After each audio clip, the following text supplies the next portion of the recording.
El 26 de marzo de 1999, las puertas más grandes de América Latina se cerraron para siempre. 600 hombres recibieron un sobre, firmaron un papel y salieron sin decir nada. No hubo discurso, no hubo ceremonia, solo el sonido de una cadena pasando por el herraje y 116 años terminando en 10 segundos. Hubo un tiempo en que el silbido de las locomotoras era el reloj de esta ciudad.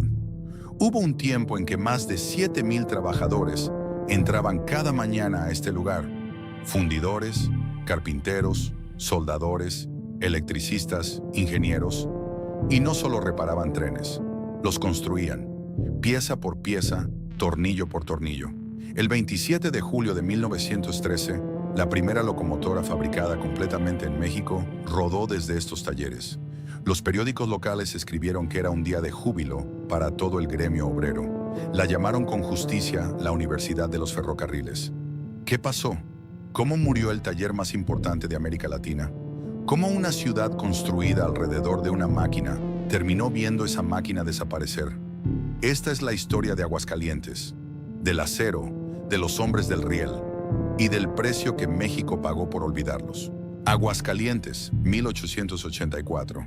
Una ciudad pequeña en el corazón de México. Sin puerto, sin minas de plata en actividad, sin nada que la distinguiera del centenar de ciudades provincianas que dormitaban bajo el sol del altiplano.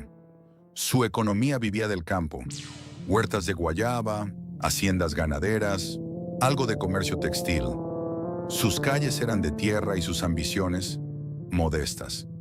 Si alguien hubiera preguntado en ese año qué sería Aguascalientes en el siglo siguiente, nadie habría respondido. Una ciudad de acero. Entonces llegó el tren. El Ferrocarril Central Mexicano entró a Aguascalientes en 1884 con el estrépito propio de los tiempos modernos. Vapor, ruido, humo negro y la sensación de que el mundo se había encogido de golpe. Era una empresa concesionada por el gobierno de Porfirio Díaz a capitales estadounidenses, diseñada para unir la Ciudad de México con Ciudad Juárez, y de ahí con los mercados del norte. La línea no eligió Aguascalientes por sentimentalismo, la eligió por geometría. Estaba exactamente en el centro del país, en terreno plano, con agua abundante bajo la tierra y gente conocida por trabajar sin pretextos. Esa primera locomotora que cruzó la ciudad no venía sola. Traía consigo una pregunta que el gobierno estatal tardaría 13 años en responder. En 1897, el gobernador Rafael Arellano negoció en silencio lo que sería la decisión más importante en la historia de Aguascalientes. La compañía del Ferrocarril Central buscaba un lugar donde concentrar sus operaciones de reparación y construcción de material rodante.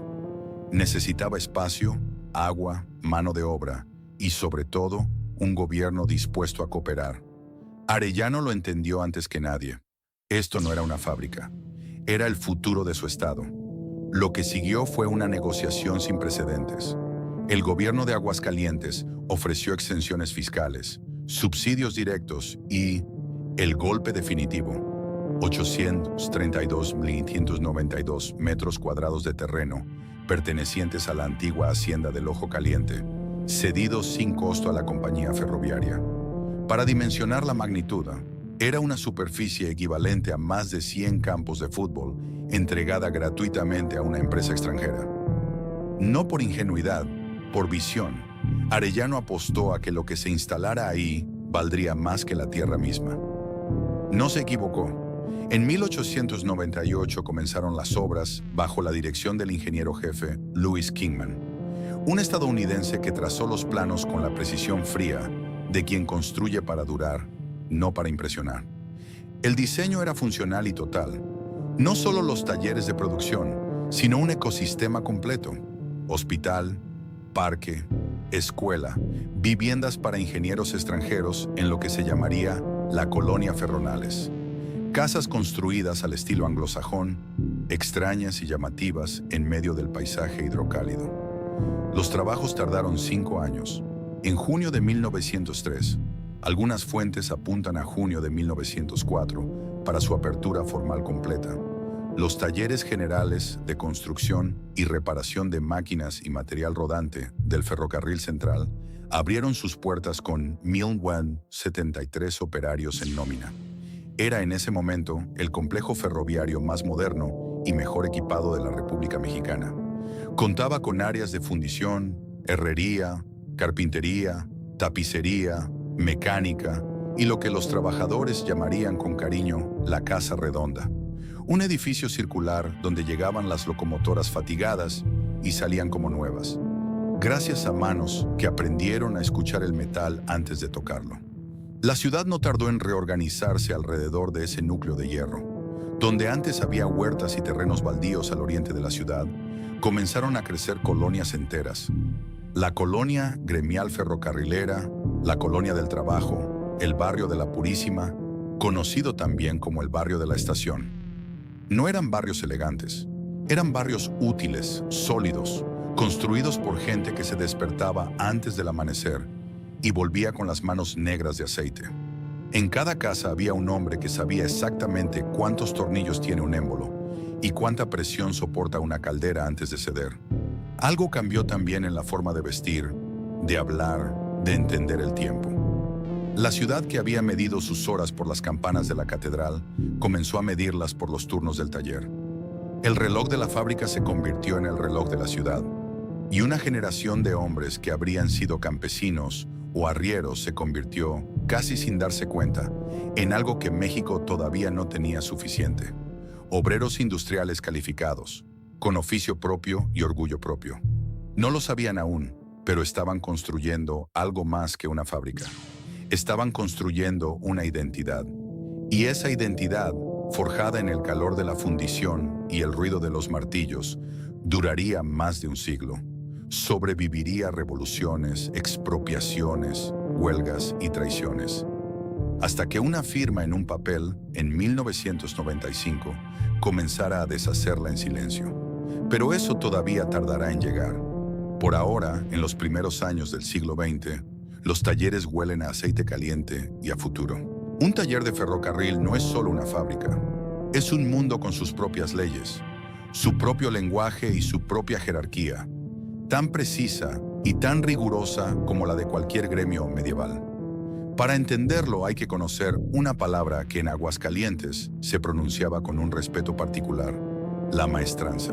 Así llamaban al conjunto de la actividad productiva dentro de los talleres. No un departamento, no una sección, sino todo el organismo vivo de hierro y sudor que latía cada día desde antes del amanecer hasta que las campanas del turno nocturno mandaban a los hombres a casa. Adentro, el trabajo estaba dividido con la lógica de quien sabe que una locomotora es la suma de miles de piezas y que cada pieza exige un especialista distinto. Los herreros daban forma al metal en caliente. Los hojalateros trabajaban las láminas con golpes precisos, casi musicales. Los paileros construían y reparaban calderas. El trabajo más peligroso, el que requería el pulso más firme. Los carpinteros revestían los vagones de pasajeros con maderas que debían ser bellas y resistentes al mismo tiempo. Los tapiceros terminaban los interiores. Los soldadores, los troqueros, los mecánicos, los electricistas, cada uno dueño de un saber que no se aprendía en ningún libro, sino al lado de otro hombre que lo había aprendido de la misma manera. Y en el centro de todo, la pieza más famosa de la maestranza, la Casa Redonda. Era un edificio circular, el nombre lo dice todo, donde llegaban las locomotoras después de meses o años de recorrido, fatigadas con los cilindros desgastados y las válvulas fuera de tolerancia. Adentro las esperaban los maestros mecánicos, los hombres que habían desarrollado un sentido casi sobrenatural para diagnosticar una máquina. Antes de tocarla la escuchaban, antes de desmontar una pieza la observaban. La Casa Redonda era el quirófano y el sanatorio a la vez. Y las locomotoras que entraban renqueando salían rodando como si acabaran de salir de fábrica. Con los años, los talleres hicieron algo que ningún otro complejo ferroviario en México había logrado. Empezaron a formar trabajadores para el resto del continente. Técnicos de toda la República llegaban a Aguascalientes a aprender. Llegaban también de Centroamérica, de algunas regiones del norte de Sudamérica. No había manual de instrucciones para mucho de lo que se hacía ahí. El conocimiento vivía en las manos de los maestros y se transfería por demostración, por repetición, por el error corregido en el momento exacto. Fue por eso que, con el tiempo, el nombre que le pusieron no fue el oficial de los documentos gubernamentales. El nombre que le quedó fue otro, ganado sin decreto: la Universidad de los Ferrocarriles. Ese título tenía consecuencias materiales muy concretas. El salario de un ferrocarrilero en Aguascalientes era, en comparación con el resto del mercado laboral mexicano de la época, notablemente alto. Lo suficiente para tener casa, para alimentar una familia, para mandar a los hijos a la escuela. Lo suficiente para que en los barrios de la ciudad corriera un consejo práctico de madre a hija que nadie había escrito pero todos conocían. Cásate con un ferrocarrilero. No era romanticismo, era economía doméstica. La empresa, por su parte, construyó algo más poderoso que un salario competitivo. Construyó una cadena hereditaria. Los talleres tenían la prerrogativa de contratar exclusivamente a hijos de trabajadores en activo o jubilados. El oficio no solo se transmitía en el trabajo, se transmitía en la mesa, en el patio de la casa, en las historias que los padres contaban sobre la casa redonda y los paileros y el turno de madrugada. En muchas familias de Aguascalientes, 3 generaciones seguidas pasaron por las mismas puertas, usaron el mismo tipo de overol, aprendieron a leer un plano de locomotora antes de aprender a leer un periódico. El momento en que todo ese orgullo acumulado encontró su expresión más alta llegó el 27 de julio de 1913. Ese día, el superintendente de los talleres, Porfirio Valdés, subió a la cabina de una locomotora que no había sido reparada ni restaurada. Había sido construida. Construida completamente en Aguascalientes, desde el tornillo más pequeño hasta la pieza más compleja, sin importar piezas extranjeras, sin asistencia técnica de los ingenieros estadounidenses. Solo manos mexicanas, conocimiento mexicano, orgullo mexicano. El periódico local no escatimó palabras. Mañana será un día de muy justo regocijo entre el gremio obrero de ferrocarrileros de la localidad. Aguascalientes será la primera capital donde se ha construido desde el más diminuto tornillo hasta la más delicada pieza de una locomotora. Valdés arrancó el motor. La máquina respondió. Y en los andenes, los trabajadores que habían dedicado meses a ese proyecto, los herreros, los paileros, los carpinteros, los maestros de la Casa Redonda, miraron rodar algo que no era solo un tren. Era la prueba de que podían. Era también, aunque nadie lo sabía todavía, el momento más alto que alcanzarían antes de que la historia comenzara a cobrar sus deudas. Hubo una guerra antes de la promesa. La Revolución Mexicana convirtió los ferrocarriles en el sistema nervioso del conflicto. Las vías eran rutas de abastecimiento, los trenes eran hospitales móviles, y los talleres de Aguascalientes eran el corazón que mantenía todo funcionando. No importaba qué ejército ocupara la ciudad, villistas, carrancistas, federales. Todos necesitaban que las locomotoras siguieran rodando. Los trabajadores aprendieron entonces una lección que marcaría su carácter para siempre. El oficio del ferrocarrilero estaba por encima de la política. La máquina no preguntaba por quién votabas. Solo pedía que la mantuvieras viva. Cuando la revolución terminó y México comenzó el largo trabajo de reconstruirse, los ferrocarriles seguían siendo el hilo que cosía al país. Y los talleres de Aguascalientes seguían siendo el lugar donde ese hilo se reparaba cuando se rompía. Pero algo había cambiado en el tono de la época. Los años 20 y 30 trajeron consigo un México que empezaba a mirarse de otra manera. Un país que había derramado suficiente sangre como para exigir algo a cambio. Y en 1934 llegó a la presidencia un hombre del occidente, de voz pausada y convicciones profundas, que decidió que ese algo tenía que ser concreto y urgente. Lázaro Cárdenas del Río. El 23 de junio de 1937, Cárdenas firmó el decreto de expropiación de los ferrocarriles nacionales de México. Menos de un año después, expropiaría también el petróleo. Primero el acero, luego el crudo, 2 actos del mismo proyecto. Recuperar para México lo que México había cedido a manos extranjeras. El argumento era claro. Los ferrocarriles eran estratégicos para la nación. No podían seguir siendo propiedad de capitales extranjeros, ni instrumento de sus intereses. El Estado los reclamaba para el pueblo mexicano. En Aguascalientes, la noticia llegó como una descarga eléctrica. Para los ferrocarrileros, aquello no era un trámite burocrático. Era una victoria histórica. Durante décadas habían trabajado para una compañía que los trataba con la distancia fría del patrón extranjero. Ahora trabajarían para México, para su propio país. El sindicato celebró. Las familias de las colonias ferrocarrileras salieron a las calles. Había algo que parecía justicia en ese decreto. Algo que se sentía como el cumplimiento de una promesa que la revolución había hecho y que finalmente alguien se había atrevido a cumplir. Lo que nadie vio o nadie quiso ver fue la grieta que venía dentro de esa promesa. Gobernar una empresa ferroviaria es distinto a expropiarla. El Estado que tomó el control de los ferrocarriles nacionales de México heredó también sus deudas, su infraestructura envejecida y una plantilla laboral que creció sin la disciplina financiera que impone el mercado. La inversión en modernización fue irregular. Las decisiones se tomaban con lógica política, no con lógica industrial.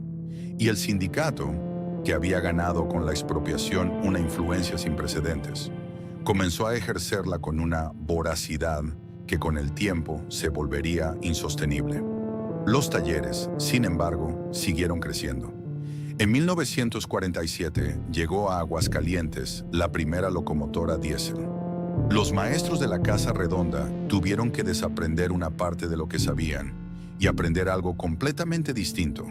Lo hicieron. Con la misma seriedad con que sus padres habían aprendido a trabajar el vapor, ellos aprendieron a trabajar con combustión interna, con sistemas eléctricos, con tecnología que venía de otro siglo. El conocimiento acumulado no se tiró, se actualizó, y en 1963 la última locomotora de vapor salió de Aguascalientes en su viaje final hacia la Ciudad de México. Los trabajadores más viejos la vieron alejarse desde los andenes con esa mezcla particular de nostalgia y orgullo que solo entiende quien ha dedicado décadas de su vida a algo que ya no existe. Una era terminaba, pero los talleres no terminaban con ella. 4 años después, en 1967, llegó la expansión más ambiciosa de su historia. Los talleres crecieron hasta cubrir 73 hectáreas, el equivalente a más de 100 campos de fútbol, convirtiéndose oficialmente en el complejo de mantenimiento ferroviario más grande de América Latina. 3.700 trabajadores en nómina, capacidad para reparar 10 vagones de carga por día y 18 coches de pasajeros al mes. Una cifra que en cualquier país del mundo habría sido motivo de política industrial seria. En México fue motivo de orgullo, y el orgullo, como las locomotoras de vapor, tiene la costumbre de ocultar lo que se está consumiendo por dentro. Toda traición necesita un nombre. La de 1948 se llamó El Charrazo, y los ferrocarrileros de Aguascalientes lo pronunciaban décadas después con la misma tensión en la mandíbula con que se pronuncian las cosas que no se olvidan ni se perdonan del todo. Para entenderlo hay que saber qué era el STFRM, el Sindicato de Trabajadores Ferrocarrileros de la República Mexicana, antes de que lo rompieran por dentro. Era el sindicato más poderoso de México, no por capricho ni por casualidad, sino porque los ferrocarrileros eran exactamente el tipo de trabajador que un sindicato puede defender con resultados reales, calificados, organizados, concentrados en puntos estratégicos, imposibles de reemplazar de la noche a la mañana. Si los ferrocarrileros se detenían, México se detenía. Eso les daba una palanca que muy pocos gremios en el país habían tenido jamás. En 1948, el gobierno de Miguel Alemán decidió que esa palanca era demasiado peligrosa. Lo que ocurrió no fue una negociación ni un conflicto abierto. Fue una operación quirúrgica ejecutada desde el poder. El liderazgo independiente del STFRM fue desplazado y reemplazado por una dirección elegida, o más precisamente, designada, con la bendición del Partido Revolucionario Institucional. El nuevo secretario general llegó al cargo no porque los trabajadores lo hubieran votado, sino porque el gobierno lo necesitaba ahí.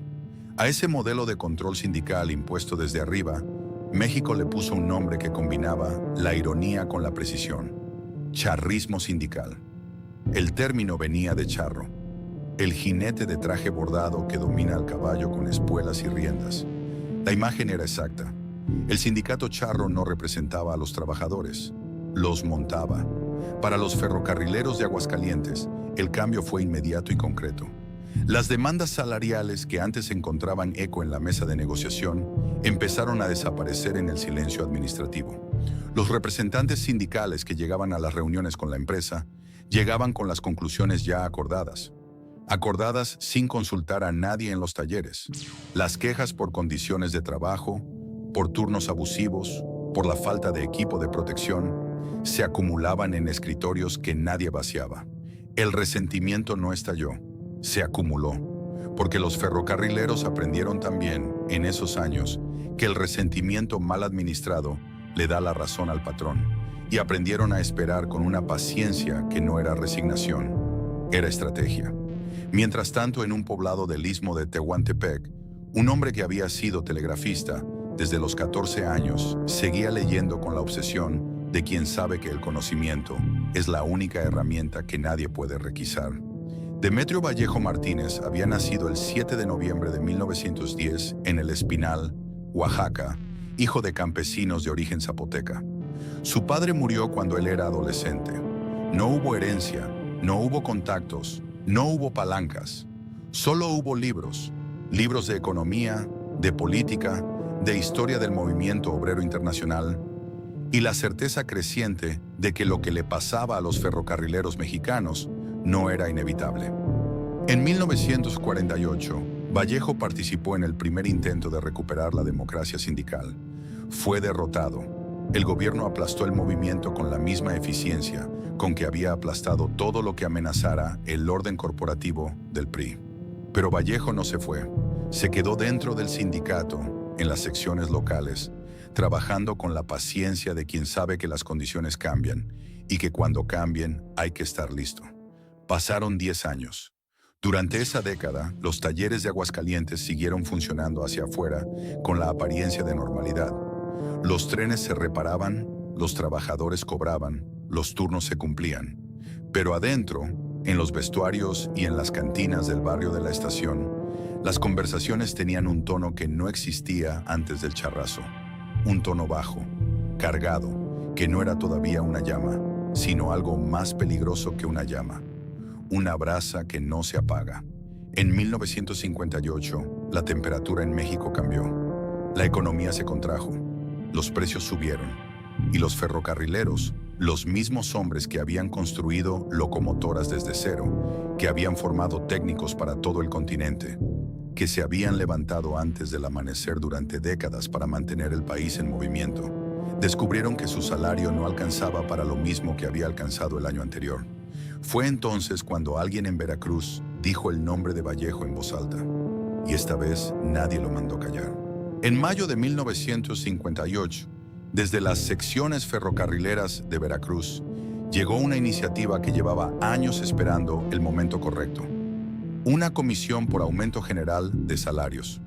El movimiento se extendió rápido, demasiado rápido para que el gobierno lo ignorara y demasiado organizado para que el sindicato charro lo absorbiera sin consecuencias. En cada sección local, en cada taller del país, los ferrocarrileros que habían guardado silencio durante 10 años empezaron a hablar al mismo tiempo y eligieron una voz.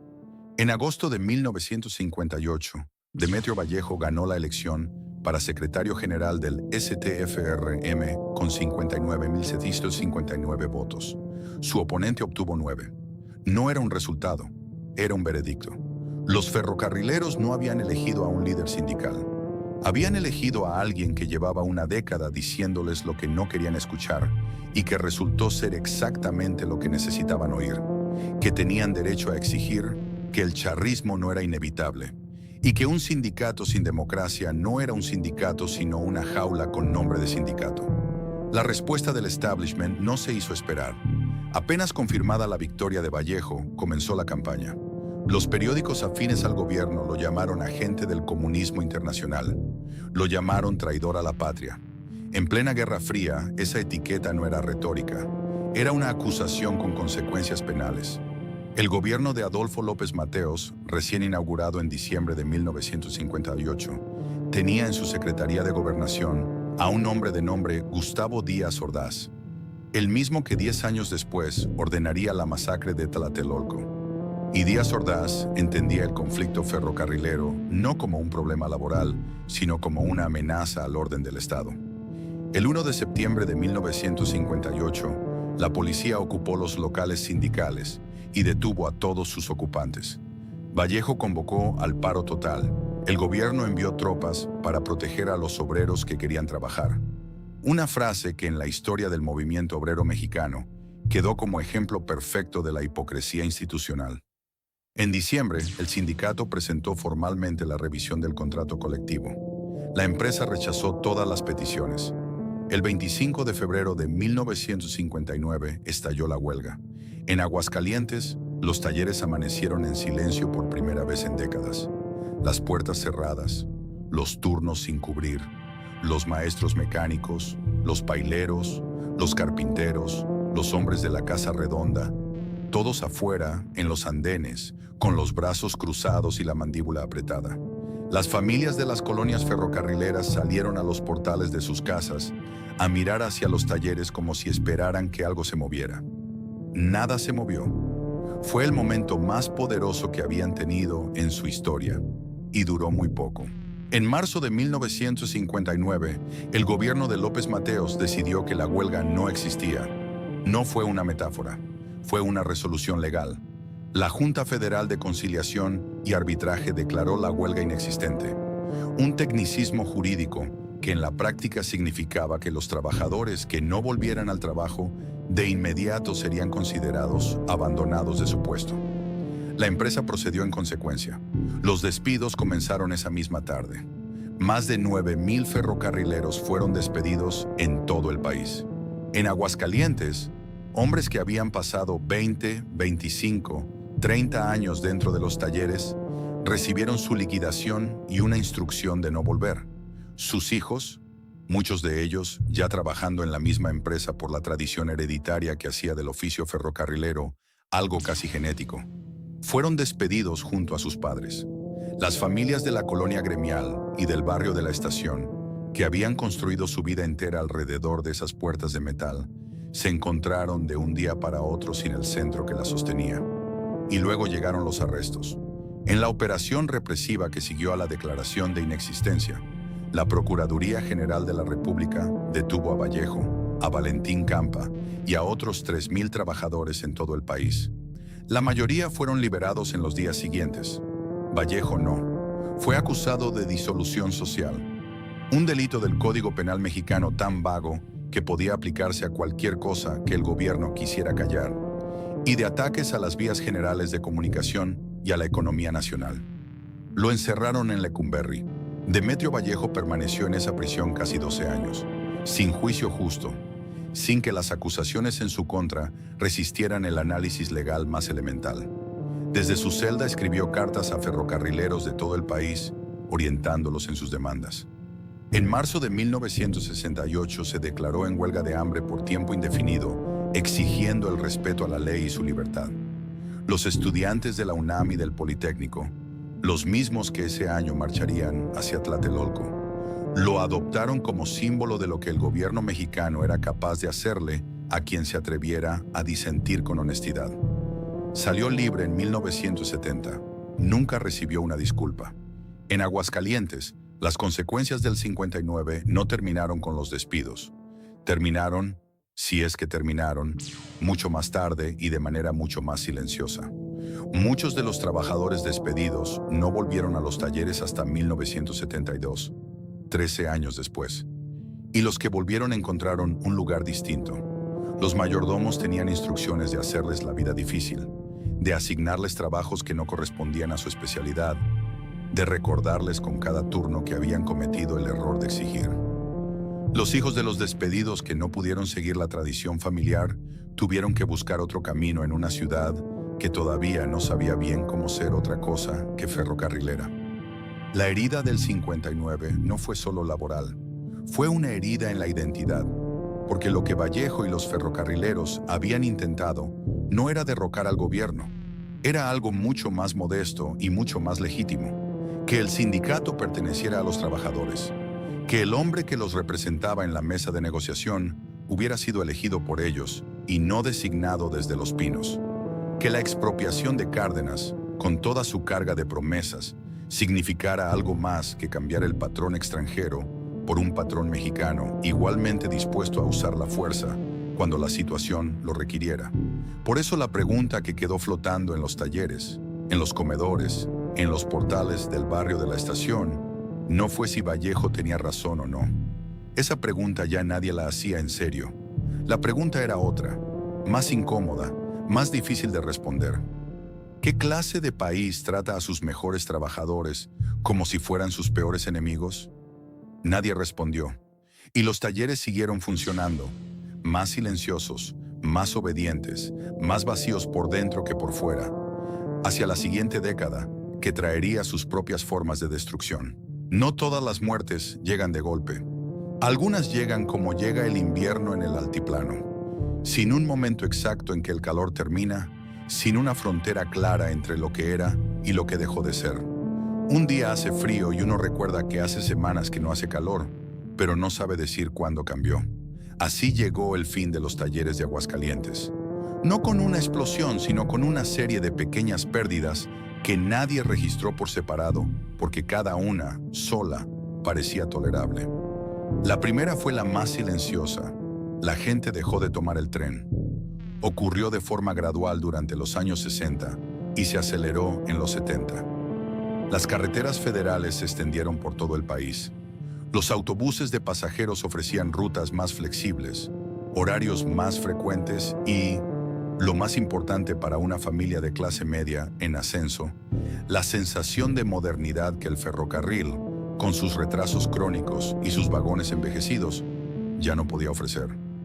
Los camiones de carga descubrieron que podían llevar mercancías puerta a puerta sin el intermediario de la estación, y el gobierno, en lugar de invertir en modernizar la red ferroviaria para competir, optó por invertir en carreteras. Fue una decisión que nadie anunció como tal. Simplemente ocurrió, año tras año, en cada partida presupuestal que favorecía el asfalto sobre el riel. Adentro de los talleres, el efecto tardó en sentirse, pero fue inexorable. Menos trenes en circulación significaba menos material rodante que reparar. Menos reparaciones significaban menos horas de trabajo. Las secciones que antes operaban a plena capacidad empezaron a tener tiempos muertos. Ese silencio particular de una máquina que podría estar trabajando, pero no tiene que producir. Los trabajadores lo notaron antes que los administradores, como siempre ocurre, y lo comentaron entre ellos con esa mezcla de preocupación y negación que acompaña a quien siente que algo se acaba, pero prefiere no nombrarlo para no volverlo real. El problema estructural era aún más profundo. Ferrocarriles Nacionales de México cargaba para entonces con una contradicción que ningún ajuste administrativo podía resolver. El número de trabajadores jubilados había superado al número de trabajadores activos. La empresa que debía ser un motor industrial se había convertido, en la práctica, en un sistema de pensiones con talleres anexos. Cada peso que entraba por la operación ferroviaria salía por el lado de los pasivos laborales. La inversión en modernización no era una prioridad. Era un lujo que la institución no podía permitirse. Bajo el gobierno de Miguel de la Madrid en los años 80, llegó la primera señal de lo que vendría. Una reestructuración que redujo los 74 talleres nacionales a 14. Aguascalientes sobrevivió al corte, pero sobrevivir no era lo mismo que prosperar. Sus funciones se redujeron a la reparación de vagones de carga y coches de pasajeros. La capacidad que había hecho de estos talleres el complejo más importante de América Latina, quedó ampliada sobre el papel y encogida en la práctica.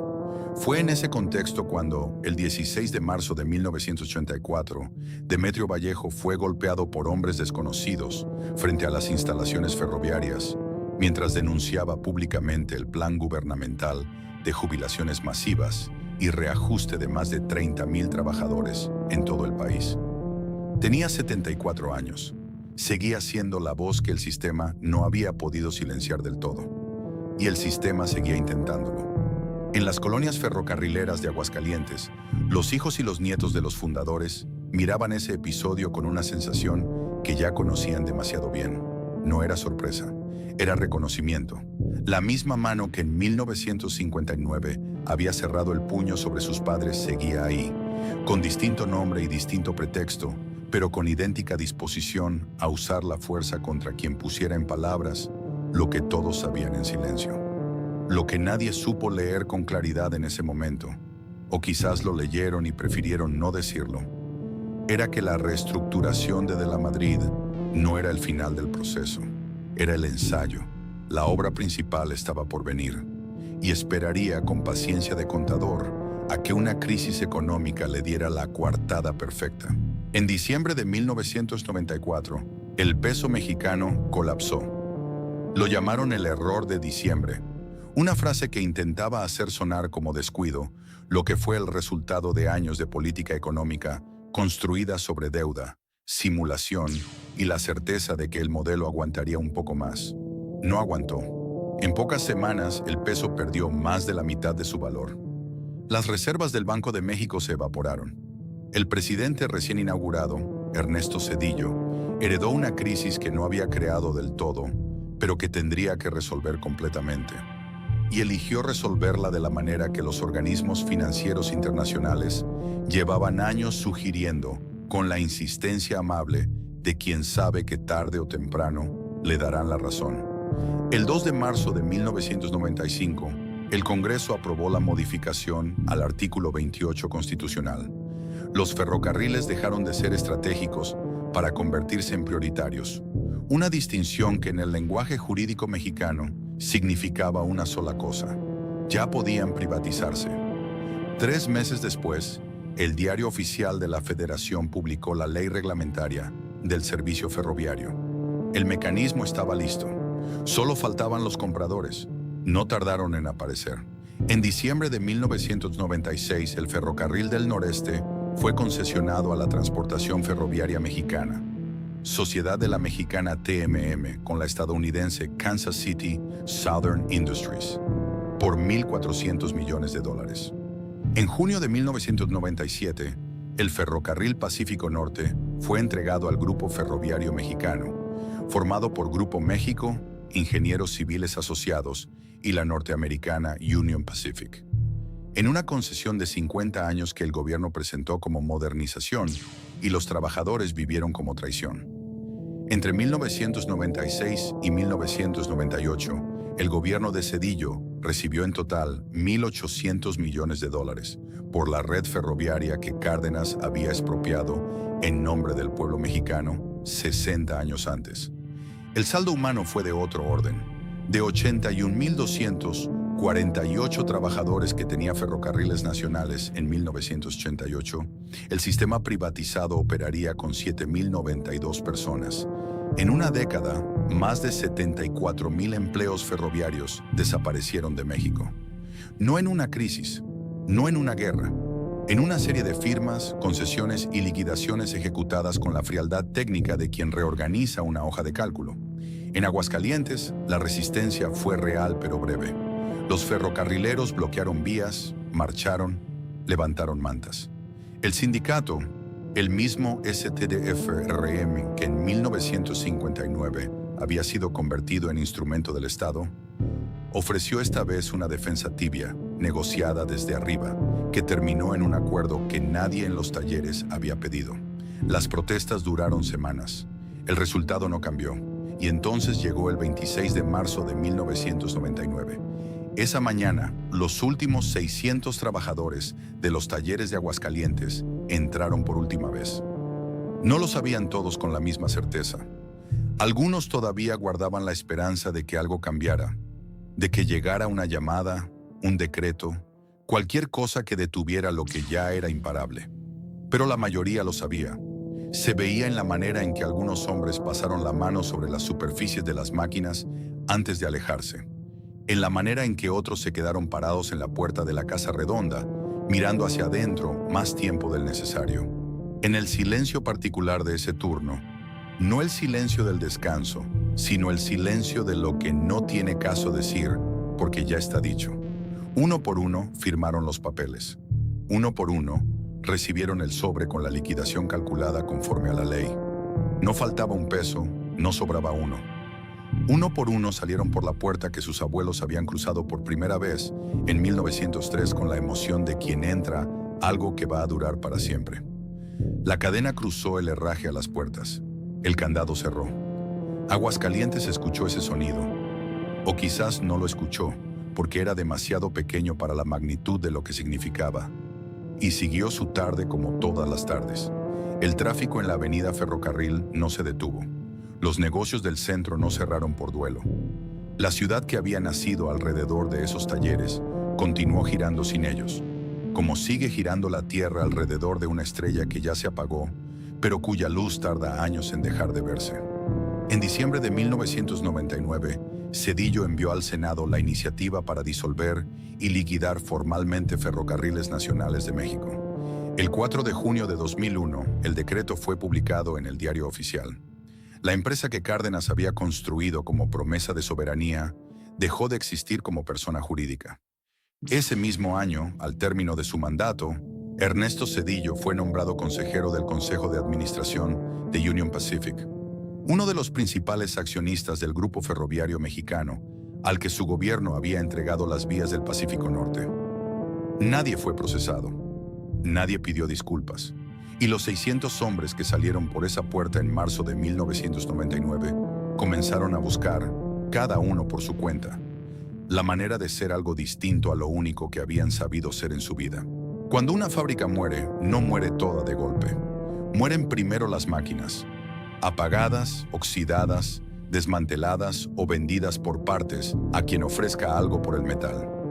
Muere después el ruido, que es quizás lo más difícil de aceptar para quienes lo conocieron, porque el silencio que queda no es un silencio neutro, sino un silencio con forma, la forma exacta del ruido que lo llenaba antes.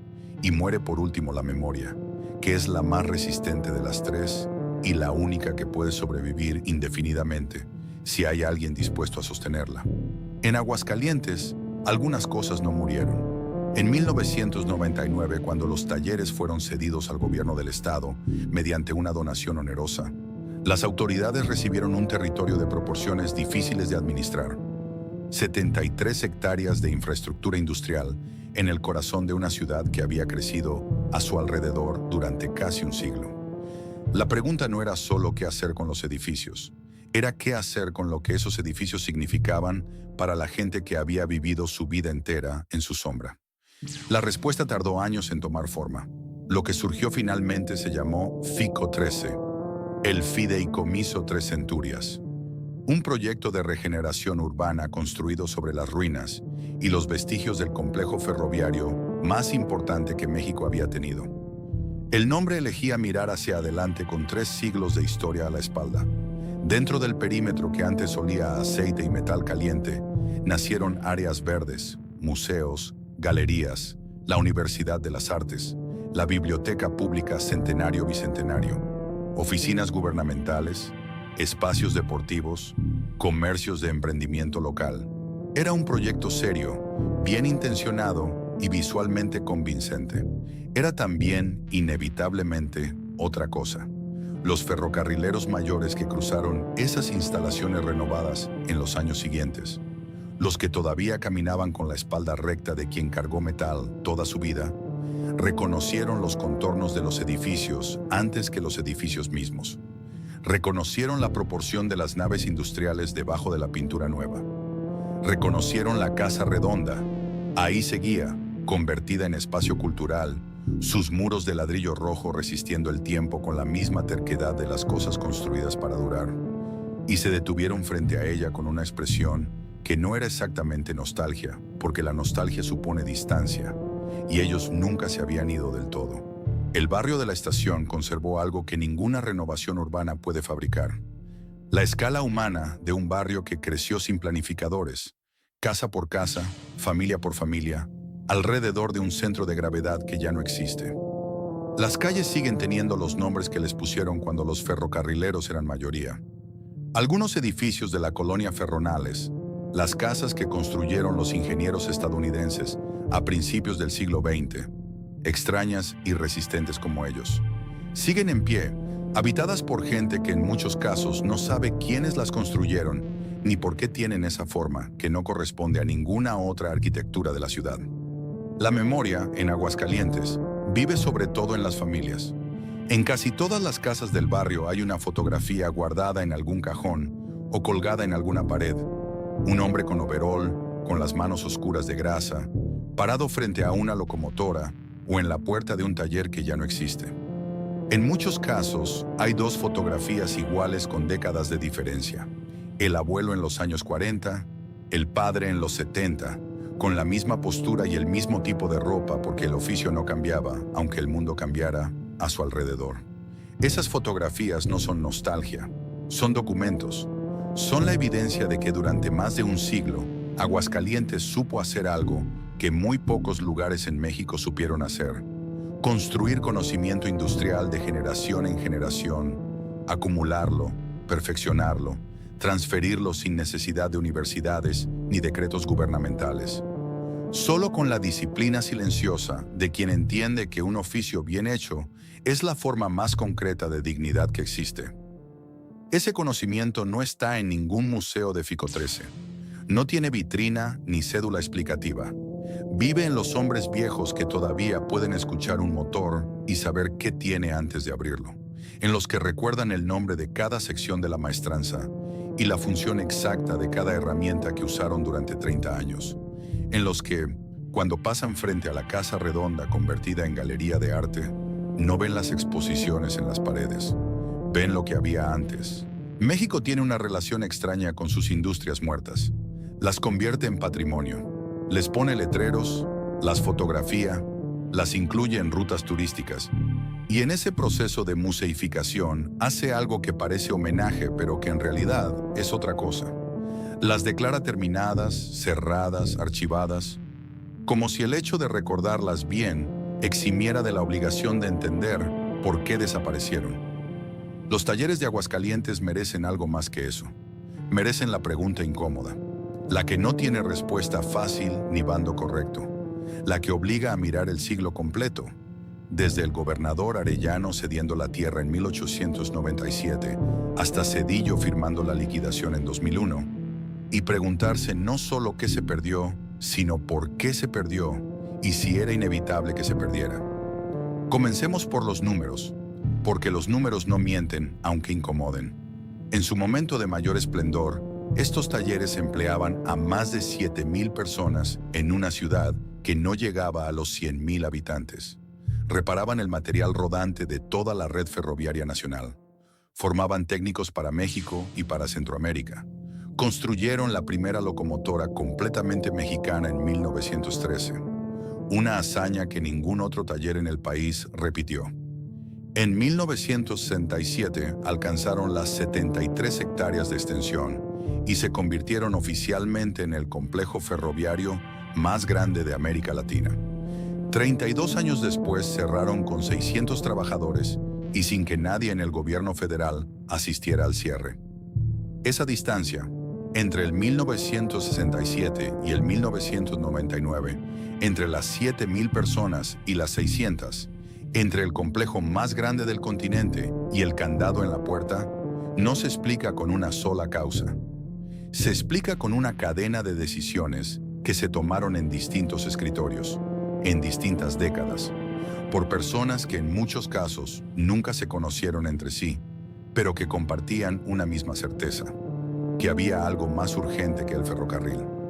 En los años 60 fue la carretera, en los 70 fue el petróleo, en los 80 fue el ajuste fiscal, en los 90 fue el mercado libre. Siempre había algo más urgente que el ferrocarril, y el ferrocarril, que no tenía lobistas, ni columnistas, ni acceso a los pinos, fue cediendo espacio con la paciencia involuntaria de quien no sabe que está cediendo hasta que ya cedió todo. Pero sería demasiado simple culpar solo a la política económica, porque hubo también 1959. La represión del movimiento ferrocarrilero no fue solo un crimen contra 9,000 trabajadores despedidos y un líder encarcelado 12 años sin juicio justo. Fue un crimen contra la institución misma, Cuando el Estado decidió que era más eficiente controlar el sindicato que negociar con él, destruyó el mecanismo que podría haber exigido la modernización que los talleres necesitaban. Un sindicato democrático y fuerte habría peleado por inversión tecnológica, por condiciones dignas, por una empresa ferroviaria que compitiera con las carreteras en lugar de resignarse a perder frente a ellas. El charrismo no peleó por nada de eso, no porque sus líderes fueran ineptos, sino porque no era su función pelear. Era su función administrar el silencio. Demetrio Vallejo murió en 1985 sin haber recibido una disculpa del Estado mexicano. Tenía 74 años y había pasado casi una quinta parte de su vida en Lecumberri por haber pedido que los ferrocarrileros pudieran elegir a sus propios representantes. Es una frase que hay que releer despacio porque su modestia es engañosa. No pedía la revolución, no pedía la expropiación, no pedía que México fuera otro país, pedía democracia sindical, y por eso lo encerraron 12 años. La ironía más cruel de la historia de los talleres es esta. La expropiación de Cárdenas en 1937 y la privatización de Zedillo en 1995 tuvieron el mismo efecto sobre los trabajadores. La primera los convirtió en empleados del Estado con todas las vulnerabilidades que ese estatus implica en un sistema donde el Estado no admite oposición. La segunda los convirtió en prescindibles con todas las consecuencias que ese estatus implica en un mercado que no reconoce el valor de lo que no puede medirse en productividad trimestral. En ambos casos, los ferrocarrileros fueron el último factor considerado en decisiones que los afectaban primero y más profundamente que a cualquier otro. ¿Podría haber sido distinto? Sí, y esa respuesta que parece simple es en realidad la más perturbadora que existe, porque significa que lo que ocurrió no fue inevitable. Fue elegido. Fue el resultado de decisiones concretas tomadas por personas concretas que tenían alternativas y prefirieron no usarlas. Hoy, mientras Aguascalientes se reinventa como polo automotriz, con plantas de Nissan, con logística de exportación, con una economía que mira hacia el norte con la misma ambición con que sus bisabuelos miraban hacia los talleres, algo permanece que ninguna reconversión industrial puede reemplazar del todo. Permanece el conocimiento de que esta ciudad ya lo hizo antes, que ya construyó algo desde cero, con sus propias manos, sin manual de instrucciones, que ya formó técnicos que el resto del continente vino a buscar, que ya demostró en la mañana del 27 de julio de 1913 que una locomotora completamente mexicana podía rodar sobre vías mexicanas sin que nadie del extranjero lo autorizara. Eso no está en ningún archivo de recursos humanos. Está en la memoria de una ciudad que aprendió su oficio en el calor de una fundición y que todavía, cuando pasa un tren por las vías que atraviesan su centro, hace una pausa imperceptible, un segundo de atención involuntaria, como si el silbido le dijera algo que ya no recuerda del todo pero que reconoce. Como se reconoce la voz de alguien que conociste hace mucho tiempo, como se reconoce lo que fuiste antes de que te dijeran que debías ser otra cosa.